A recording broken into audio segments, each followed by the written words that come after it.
ပါ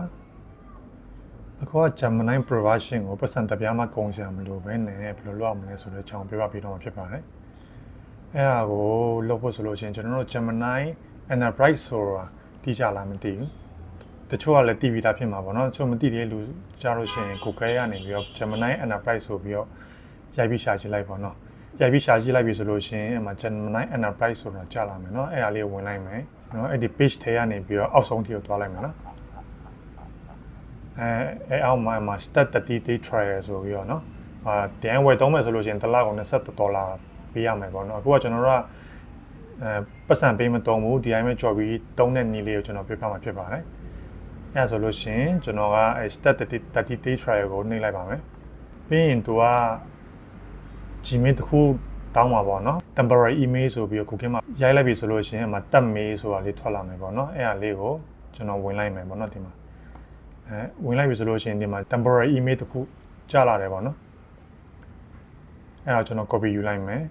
copy ယူပြီးတော့ဆိုလို့ရှိရင်ကျွန်တော်ခဏ Gemini ကိုပြန်ဝင်ပြီးတော့ email ပြန်ထည့်လိုက်ပါမယ် continue with email ကိုနှိပ်လိုက်ပါမယ်ကျွန်တော်ဒီ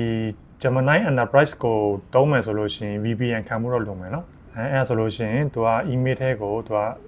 ကုတ်ပို့ပေးမှာပေါ့နော်အဲ့ဒါကိုကျွန်တော်ဒီဘက်မှာဒီမှာရောက်လာဒီဘက်မှာပြန်တော့ကြည့်လိုက်မယ်ဒီ temporary email ထဲပြန်တော့ကြည့်လိုက်ရောက်နေဆိုကျွန်တော်ဒီအကောင့်ဖောက်ဖို့ကဏ္ဍ6လုံးရောက်နေပါတော့အဲ့ဒါလေး copy ယူပြီးတော့သွားပြီးထည့်လိုက်ရအောင်မယ်ထည့်လိုက်ပြီဆိုလို့ရှိရင် verify နှိပ်လိုက်ရပြီနော်အဲ့ဒါဆိုလို့ရှိရင်အကောင့်ရသွားပြီနာမည်လာတောင်းတယ်ဆိုလို့ရှိရင်ကျွန်တော်ထည့်ပေးလိုက်ရပြီနော် AI for your business လို့နာမည်ပေးလိုက်မယ်နော်အဲ့ဆိုရင်အကောင့်ရလာပြီနော်ဒီမှာသူကအကောင့်ဒီ data တွေချိန်မလားဆိုမချိန်တော့ဘူးပေါ့နော်နောက်မှပဲလောက်လိုက်တော့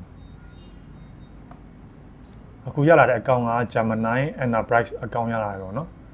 ဒီ Gemini Enterprise ကကျွန်တော်တို့ဒီစီးပွားရေးလုပ်ငန်းရှင်တွေအတွက်